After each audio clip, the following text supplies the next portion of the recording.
a lot of wheat, a lot of rice, a lot of cooking oil.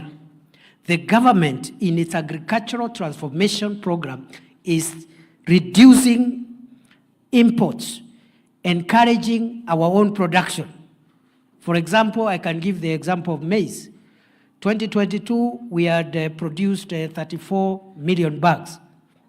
2023, we produced 44 million bags, an additional of 10 million bags. In 2024, it rose again to 64 million bags. This year, we are expecting to harvest 75 million bags of maize. Already, we have reduced the number of maize imports by 70%. We are doing the same for rice. We are doing the same for cooking oil and edible oil. We are doing the same so that we save on foreign exchange, we reduce the imports, and we have a healthier current account, and we also have enough cash reserve ratio. Cash reserve ratio is enough foreign exchange. We now have actually more than doubled the amount of current exchange we have, the number of dollars at the central bank from $5.7 billion in 2022 to currently $11.2 billion. So we are doing that so that we reduce the amount of money we spend in importing, so that the economy can be stable, so that private sector can access credit. You've seen the interest rates have started coming back from commercial banks, so that private sector can have more credit and employ more people. So there are many things we are doing to encourage private sector to absorb more young people in their businesses. But we are also saying that many young people are not looking for employment. Many young people are looking for income opportunity, either through business or through selling their talent. And that's why this curriculum is really a game changer. Because in this curriculum, we are saying those who want to be engineers and people to scientists and mathematicians, and you go to a STEM pathway, and then you become a scientist, you help us solve national problems. But those who want to study social sciences and humanities, you study humanities, you help us, we also help us to solve social problems. But those who also want to do sports and arts and creatives, specialize in them and make your money through creatives. This government, Kenya now is one of the 4 countries in Africa where Meta, the owners of Facebook, and the other social media platforms have agreed you can monetize your creative content and get paid based on your social media account. Fire, say fire. Fire. So we are making opportunities for young people. If you are in the creative space and you have a social media presence that can help you money, I have said in Kenya, in Africa, only 4 countries are in the category we are in, where Facebook, the owners of Facebook and other social media platforms, Meta, has agreed that you can monetize your social media account and get paid.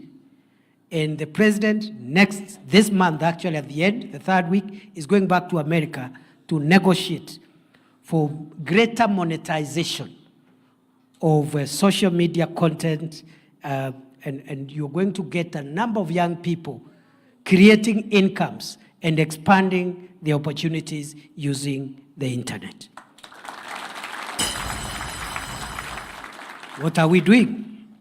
We are also increasing the number of young people with skills, because we have many young people with skills, but they don't have opportunities to use those skills. Let me give one example, the affordable housing program. We are building 161,000 housing units across Kenya. The number of those units is increasing every day. We are also building 400 markets, fresh produce markets, In your own county of Embu, we are building 12 fresh produce markets. And they are in all the constituencies. We are also building hostels for comrades. We are building hostels in universities so that you can have affordable accommodation. You get a good accommodation, which you would have paid 6,000. Because of the standard, you would have paid 6,000. That same quality, which is charging 6,000 to a university or TVET student per month, the government will build it, you only pay 2,000.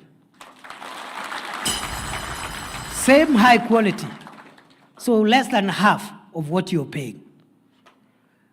But also, those who cannot afford and are staying in dangerous and healthy and dignified dwellings because of your income level, instead of staying in a mud walled house or some place which is raining, is leaking, and paying 2,000 a month, you will now upgrade yourself. That 2,000 you are paying, you'll come and pay it in a place with the internet, with water, with a cooker, with the gas and everything. So it is one way of bringing dignity to our young people in universities and colleges. It's even safer. Instead of staying very far in unsafe places, the hostels have security, they have all the amenities, and so forth and so on. But more than just providing hostels and markets for those in business and affordable housing for those who want to acquire homes, we are also creating jobs using the affordable housing, markets, and hostels program. Already, the young people who are employed in the affordable housing, markets, and hostels program are 320,000. Sometimes the figure goes to 350, depending on how many active sites we have, but it is somewhere between 320,000 to 350,000 people who would not have had somewhere to get money from if the housing program was not there. And the housing program is not going to stop because the demand for shelter, for quality houses is too big. It's only that people could not afford because the mortgages were too expensive. So today, families can have a single bedroom at 2 million, 1 million, 1.5, that way. And you pay what you should have paid as rent. If the rent was 4,000, you pay it in a good accommodation, and over the years, you acquire the house. So we are trying to do that, to create dignified homes, but we are creating jobs. Today, between 320,000 and 350,000 young people are earning, and that program is not going to end anytime soon. It will be there 10 years, 20 years, 30 years.